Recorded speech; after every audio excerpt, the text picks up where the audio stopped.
Guys, তোমরা তো আগের ভিডিওতে দেখলে আমি রান্নাবান্না সমস্ত কমপ্লিট করে এখন চলে এসেছি আমার এই বাড়িতে হোলি খেলবো বলে।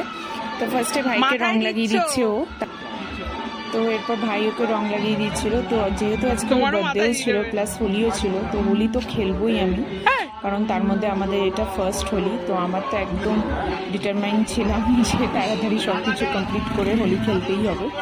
তো এরপর দেখো দুজনে মিলে আমাকে এমনভাবে রং লাগালো, আমি ওদের বারবার বলেছিলাম যে আমি কয়েকটা ফটো ক্লিক করব, বাট সেটার আর সুযোগ দিল না, পুরো মুখে পুরো রং লাগিয়ে দিল।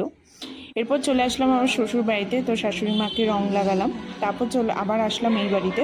যেহেতু আমার শ্বশুর বাড়ি আর বাপের বাড়ি খুবই কাছাকাছি, তো এরকম তাড়াতাড়ি চলে আসা যায়, 1 মিনিটও টাইম লাগে না। তো এখানে এসে মাকে একদম লাগিয়ে দিলাম। আর বাবা একদমই আসতে চাইছিল না, বলছে না না আমি রং খেলবো না, বাট স্টিল আমি খুব জোর করে বললাম আসো, বাবা আসলো। তারপর আমি এই যে অল্প অল্প করে রং লাগিয়ে দিচ্ছি। লাল আবির আনতে হয়, আমার মুখে আর জায়গা নেই।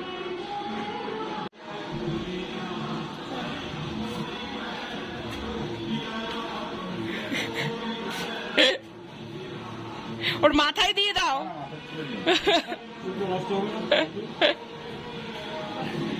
আজকে জন্মদিনের দিন রং মেখে তো ফ্যামিলির সাথে এইভাবে সুন্দরভাবে হোলি সেলিব্রেট করলাম। এরপর চলে যাবো বাড়িতে গিয়ে তারপর ওর লাঞ্চটা ওকে দেবো। তো চলো দেখতে থাকো, পরের ভিডিওতে সেগুলো শেয়ার করবো।